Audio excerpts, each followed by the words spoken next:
there was a long time like during my depression where like I feel like I just like didn't like people like at all. Like I didn't like people. Like I hated being around people. I didn't like talking to people because I knew that it just like wasn't genuine. And like I said, like, I feel like people just had ulterior motives. And then again, like I was in my depression, so like, I feel like I probably wasn't the friendliest of people to be around, like at all. And like I realized when I got back home to Vegas, like I realized I don't. There's a long time where I like just did not like people, even like before my depression. But like I realized going back home in Cincinnati, like I don't hate people like at all. Like I'm always like the person smiling. I feel like I have like a good personality. People like to be around me. Because I feel like they always tell me like I'm funny. I'm a joy to be around. But like I just like feel like I don't know. Like I just realized like I just don't like Vegas people because like the fakeness and like it's just not genuine. So like when I went back home in Cincinnati, I'm like no, like I actually love people. Like I just don't really like Vegas people. But so like, yeah, that trip like really changed everything for me, and it was just the start of me like getting out of my depression and my mental clarity really starting to like open up to realize like kind of what's going on in my life and like what like remind me not what but like remind me like what a friendship is and what it looks like. And I got all that when I went back home in Cincinnati. And it's one thing to like talk to your friends, like obviously throughout the years, I had to text my friends, I video chat them, but to just be in the presence again is just a whole nother ballpark. And I miss that so much. So that trip just really just brought me back so much joy and reminded me what, real friendship looks like and what my life was like before moving to Vegas. And as I mentioned, like I was so happy, like my life was so carefree in Cincinnati. And I didn't have to have my guard up. I could count on people. And I have friends here like in Vegas. Like I would shoot a text and like either like I would hear back like 8 9 hours later, or like I wouldn't like hear back like at all, or like I would like hear back like 2 3 weeks later, like just out of convenience. Um, and my like I was telling my one of my best friends here, Lindsay, which Lindsay and I both grew up in Cincinnati as well. We went to the same high school together, and she moved out here like I don't know, like 4 or 5 years like before I did. So like I have her, but so I tell her about like my struggles, and she has some of the same struggles as well. But she told me like I feel like you're just looking for the perfect friend. So like I sat on that for a second, and then I realized like I'm not looking for like a perfect friend. I'm looking for like a mutual like respect. That's what I'm looking for. I'm looking for like a mutual respect out of a friendship, and I'm not getting that from people here in Vegas. Like I have friends out here in Vegas that majority of my friends are like single, but they like they're single. Some of them have jobs. They don't have jobs.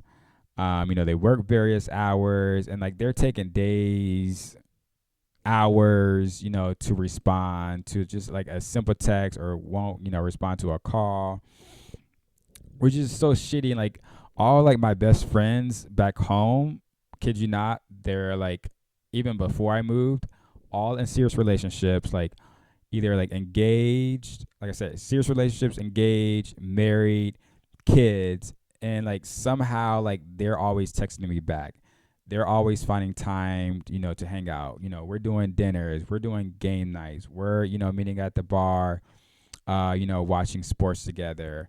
So like, yeah, like it's a bit frustrating, like when you're going, from, what actual friendship looks like that I'm getting in Cincinnati to like what I'm getting in Las Vegas. Like it's two different like, types of friendships. And like obviously I prefer and want the friendships like the ones in Cincinnati. So yeah, like yeah, I'm not looking for that perfect friendship. I'm just looking for, the respect. And I'm not getting that from, my friends here in Las Vegas. Like no kind of communication, just like the bare minimum. Like bro, what is preventing you from sending me like a simple text? Like it doesn't like make any sense. Like I know your life. You tell me your life when we get together. Like there's nothing preventing you. Like there's just no respect. Like it wasn't like I have a lot of friendships that weren't actual friendships, just out of like convenience. And also like from more perspective, like when I stopped drinking, like I hung out with a few of my uh close friends from Cincinnati that no longer live in Cincinnati, but and some of my other best friends, but like I hung out with people like I know from Cincinnati more than I was hanging out with people from Las Vegas that actually like live in Las Vegas with me. Like how does that make sense like at all? Like it's just crazy like to me. And um that just makes me like bring up like just a random story about like respect and all that. So this was probably like 3 or 4 years ago, maybe like 2020 or 2021. It was definitely like 2021, I would want to say. I was with my friend at the time at his house, just hanging out, and he gets on the phone with somebody, and was trying to make plans with him, and it was like, hey, like yeah, like let me hop in the shower, I'll get ready, and I'll be over. And then hangs up with him, and then calls somebody else and has the same exact spill, and I'm just like, how are you gonna make plans with two different people at two different venues? And he just looks at me and starts smiling and just starts running off. And I'm just like that is not right, homie, like at all. Like, and I'm there too, so I'm like, so when were you gonna kick me out of your house? Like, cause I'm not going with you. But and it brought me back to a time the same person a few months prior. We made plans to meet up at the bar, and I get to the bar and homie's nowhere to be found. So 15 minutes go by. Like this guy's always late, so like, I give him some time. 15 minutes go by, and text him like, "Hey, where you at?" "Oh, I'm about to hop in the shower, get ready. I'll be on my way." He said, "Give me like 30 or 40 minutes. I'll be there." And I'm like, I was already annoyed because he's late because I'm a very punctual person, and so I hate when people are late. And he knew that too. Um, so thankfully, like this was in my going out phase. So like I knew other people at the bar, thank God. So I was able to converse with other people. And then like an hour goes by. I'm like, where the hell is this dude? So I call him, and then he says he's getting ready. I'm like, he's about to leave. I'm like, okay, cool. 20 minutes go by. I'm just like, yo, like we made plans to like meet here to hang out to catch up. Like, what the fuck are you doing? Like, and then so like we're almost at 2 hours now. Again, like I would have already left, but like, I knew other people at the bar. Like I didn't like know them, but like I knew them enough where I could sit at the table and have a conversation. And then so homie never ends up coming. He's like, oh, things came up, blah blah blah. I'm just like, whatever. Like obviously that person is no longer in my life, has no access to me. Like just shit like this. Like this is the kind of stuff that happens all the time with people in Vegas. It's just like so shitty. Like why are people like this? It's just like crazy. So yeah. So that trip back to Cincinnati just reminded me like what real friendship looks like and what my life looked like before moving here. None of my friends in Cincinnati would ever do something like that to me. Like there's just no respect like at all. So like going back to Cincinnati, like I was 7 months into my sobriety at that point. And I want to be very, very clear. When I went back home to Cincinnati, I was not out of my depression at all fully. But yeah, it just felt so good to like return home. And that was really like the start of me like starting to like remove people, from my life that I feel like were weighing me down. And once I did that, along with like no drinking, I was in such a better place, like mentally. I just felt like at peace. My mental clarity was there. My mental health was so much better, and I just felt like amazing. I just felt peace again. So I just kind of like want to take you guys down, kind of road, about like why like. Cause like talking out loud and probably you guys hearing it, you guys are probably thinking like, Bruce, like either like you're just obviously just have a bad taste of like choosing like friends, or you're just like not good at finding friends, but like I feel like I am because like I have lifelong friends. I have friendships that 15, 20 plus years in Cincinnati, but I can't get a friend for like more than like a year here outside of like, my two best friends. But so I just want to take you guys down a road of like, just friendships in like Vegas. But so like I was very much blinded by like friendships and bar friends like the first 4 years of like me living here. Like I had my best friend Lindsay, which I mentioned, we went to high school together, she lives here.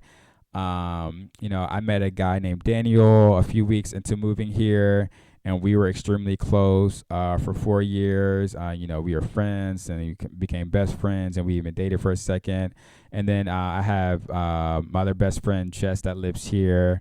I met her in Cinco de Mayo, May of 2020, or sorry, May of 2019. When I moved here, but we hung out like a lot, but we didn't really become like close until I want to say like 2022, 2023. So those were like my three like main like friends here and like in Vegas, for a very long time. And now it's just, Lindsay and Jess. And, I have other friends here too. But those are like my closest, my best friends here.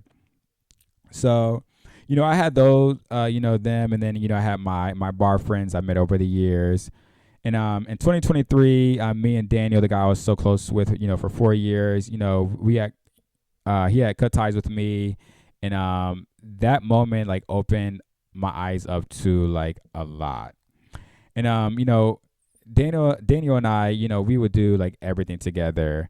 We would go to dinners together all the time, see movies. He would come over to my house. I'll go over, to his house. We go out to the bars. I used to coach soccer here too. He would come out and support me. He just did everything like I would look. I look for like in a friendship, just somebody that who's there for you, and supports you. And I wasn't getting that from other people at all. But like none of my bar friends, they wouldn't come out and support me. They wouldn't want to hang out unless like we're drinking. They wouldn't let you want to hang out unless we're pre-gaming, or like the end game was like drinking. Like I want to say like a lot of the people like I used to hang out with, I want to say 98% of them I've never seen sober.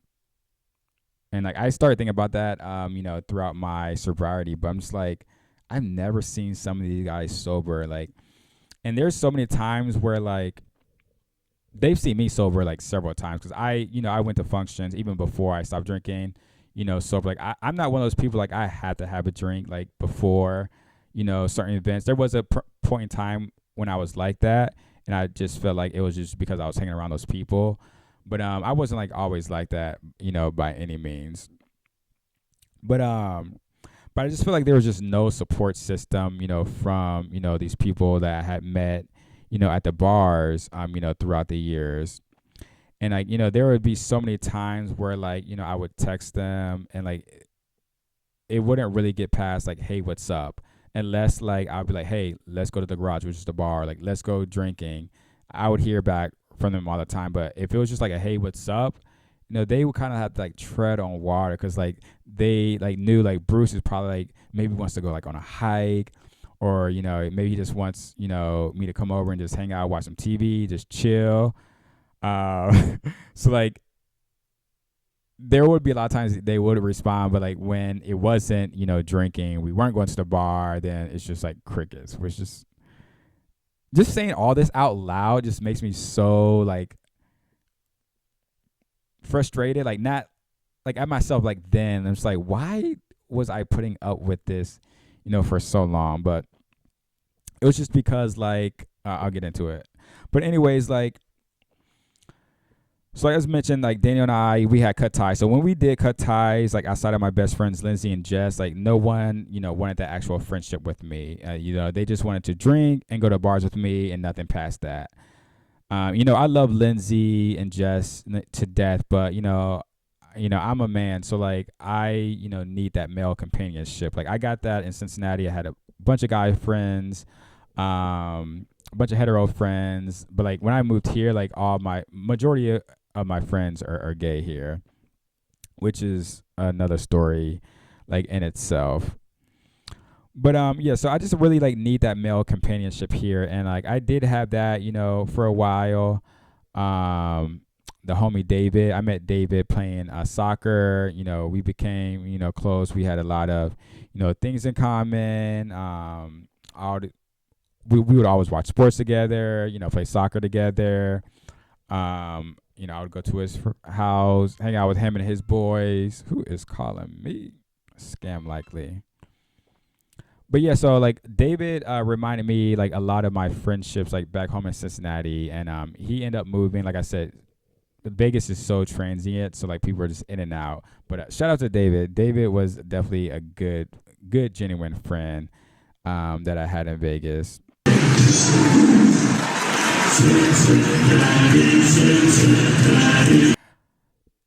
After all that, like I end up reaching out to this guy.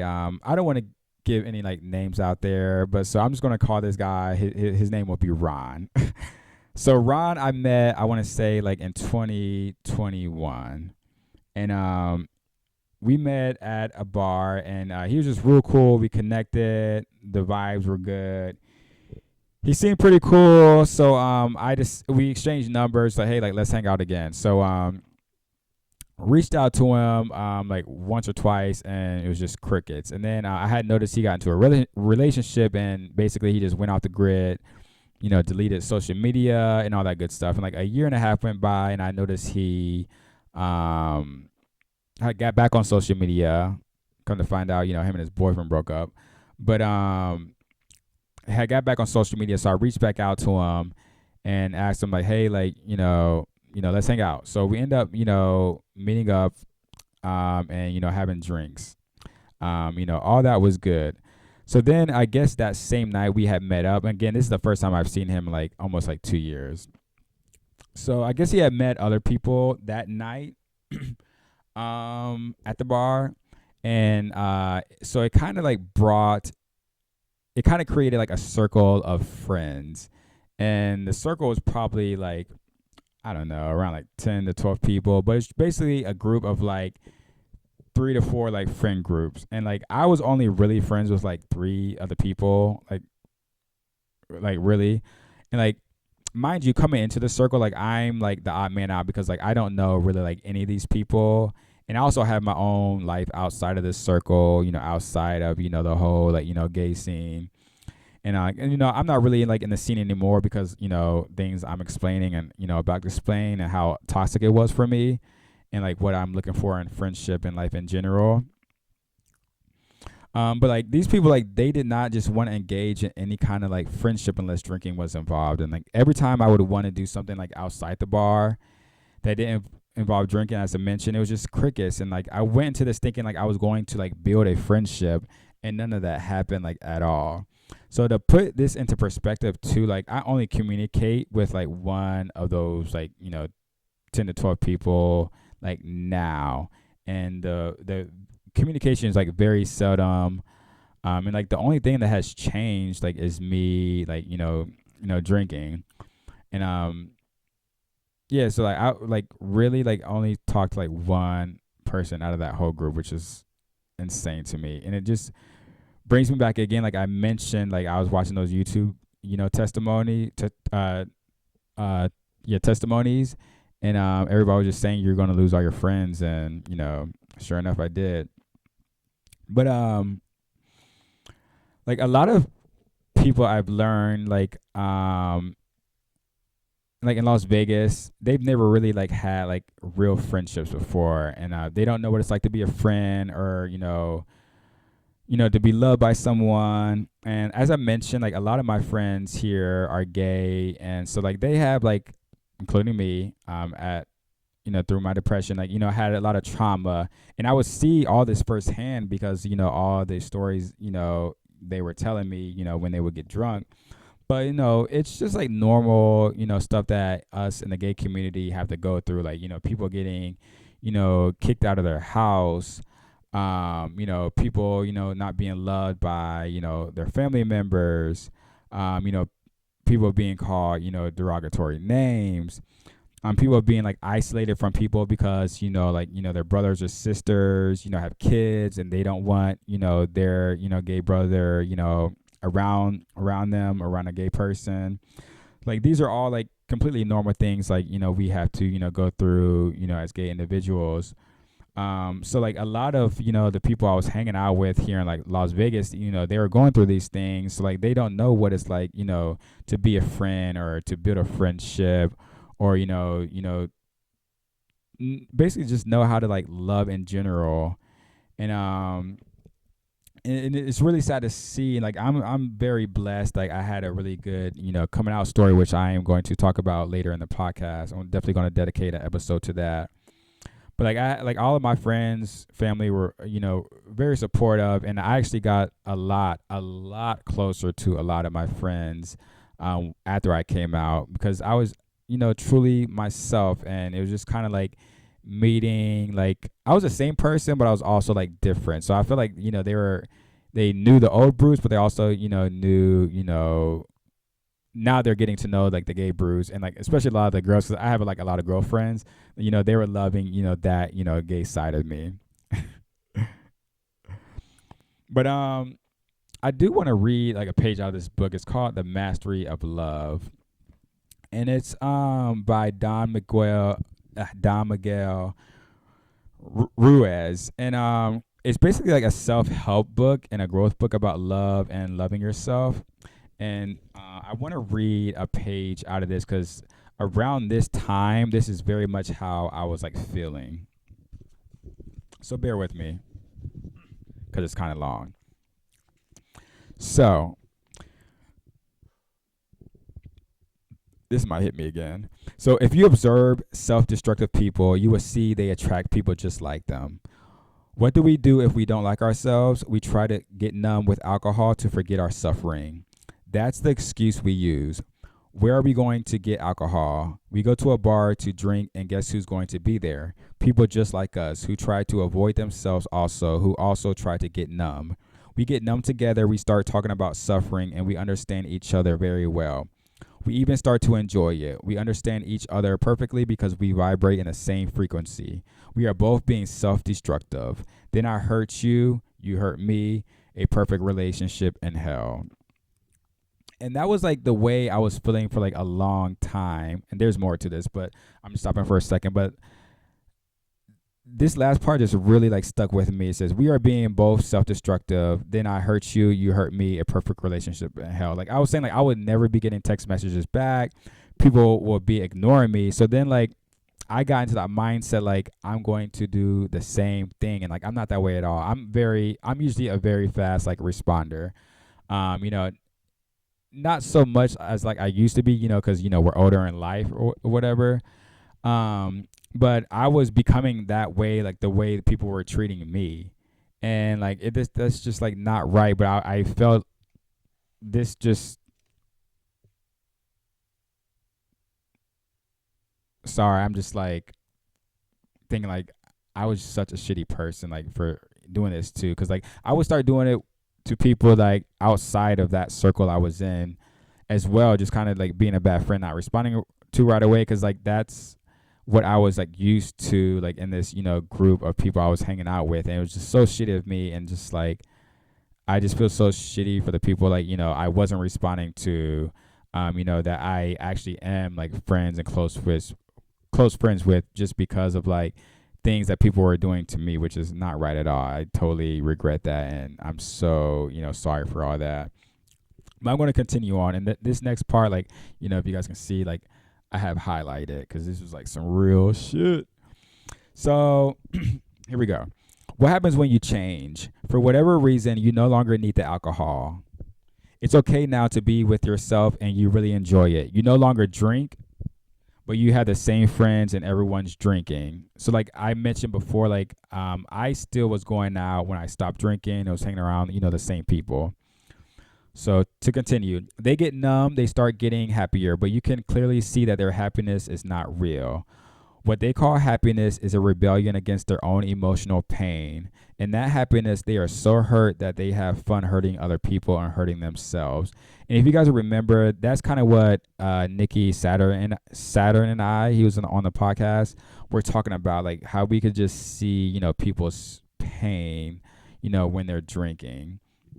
And it goes on to say, you no longer fit in, and of course they resent you because you are no longer like them. Quotations. Hey, you are rejecting me because you no longer drink with me, because you didn't get high with me. Quotations. Now you have to make a choice. And this is definitely a choice that, I made.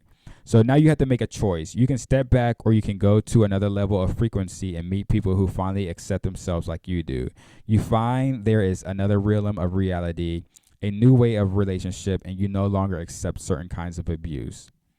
And that just hits so hard with me because, like, at that time, that's exactly what I was, was going through. Like, I was around these people that were just being, shitty people, and in turn, like, I started being, a shitty person as well. And I'm in my depression as well. So all that mix is just not, a recipe for, self-love and, success and what I'm looking for in life. And yeah, you just have to find another realm of reality, and that's what I did.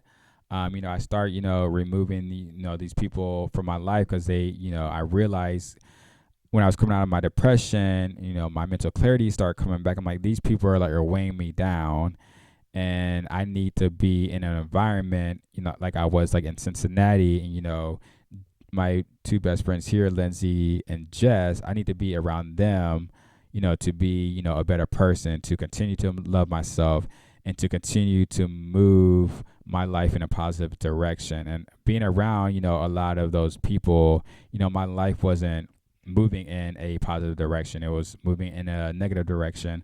And I do want to make it very, very clear, like, not everybody I was hanging out with was toxic. I do still like I wish I could like hang out with a few of them still, but like I don't want to put myself back in that environment, that atmosphere where people are just just messy all the time. I am blowing up today. Where people are just messy, and then they're bringing around people they know into the circle, and they're even like messier. And that's like the kind of things I was going through, which is like people in that circle I was hanging out with bringing other people in as well. And it was just chaos, and like I like did not relate to like any of these people on any kind of level outside of drinking. So I'm just like, I have to get out. And when I took that trip back to Cincinnati, just opened my eyes up to like what friendship looks like. And I like, outside of Jess and Lindsay, like I wasn't getting that. Again, like Lindsay and Jess, obviously, they're both, females, and I'm looking, for male companionship as well. So that's why, like, I was hanging out with a lot of these people, for a long time. So, I just had to like just remove myself, from that. I'm just like, having two girlfriends, best friends is amazing too. But like, eventually, I do, want to find, some more, male friends out here. So I'm definitely working on that. But yeah, so I do have like one more story I want to tell that goes along with this book and everything I was talking about. I had got invited to a pool party, and it was with a bunch of people in that circle, and a bunch of friends. So there's a lot of people at this party, and this was I can't remember if this was before or after Cincinnati.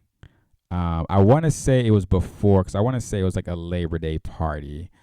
But I went to this Labor Day party. I wanted to go because I love pools, I love swimming, and all that good stuff. I love the energy. So usually this is the type of party I would go like on time when it starts, because I know the host, and I would stay, close towards, the end. But, I went a bit later because, I'm not drinking or anything. So I get there, I'm saying hi to everybody. Everybody's saying hi, that was great. And then I just remember just feeling so neglected, 90% of that party. Like only four people like talked to me. The host, that one person I was telling you about who I still communicate with, and these two other older guys that were clearly interested in me. That's probably the only reason they were talking to me. But I remember going up to a bunch of people. That guy Ron I was telling you about was in this circle, and trying to talk to people, and nobody was just talking to me, paying attention to me. Like I would try to spark up conversation. It was just like one words or one sentences, and it wouldn't have been the same had I, been drinking. So like I walked away from that conversation. Went back to like where the host and my one friend was were at. Had a great conversation, and then I see everybody kind of migrate to a new area. So I go over there. I'm like, let me try this again. Again, that guy Ron was there, and some other people. Go there, try to have another conversation, and bro, let me tell you, like, it was just so hard. Like I just felt like I've never met these people. Like I felt like I was like an alien. Like I really was alienated. Nobody wanted to have a conversation with me. I'm just like, yo, just like 4 or 5 months ago, like when I wasn't drinking, like this was not an issue. But like now that I'm not drinking, like nobody can have a conversation with me. Like it's just like bullshit. So I'm just like, that just opened my eyes up like to so much. And I'm just like, I'm just like done with these people. Like if all these people can only be around me while I'm drinking, this is not, the people like I want to, surround myself with. So that was definitely like a big eye opener. And then, yeah, I'm pretty sure that was like a Labor Day party. And then I went home to Cincinnati the next weekend. And so those like back to back weekends was just very eye opening to me. And that's when I really started to really 100% remove myself, from, that circle, the bar scene, and just start cutting people out of my life that were just toxic to me. And it was clear as day after that party for sure. And then when I went back home to Cincinnati. So yeah, all in all, Cincinnati just, reminded me of what real friendship is like and what it means to be supportive of the people around you, like no matter what. And all this to be said, like I thought, like I said, I hated people during my depression. I don't hate people. I just Vegas people just, I guess, aren't just my type of people. But I do like personally want to say like thank you so much for everybody, all my best friends back home in Cincinnati, for just showing me just so much love and just reminding me of like where I came from and what love and friendship like really looks like. Because that trip just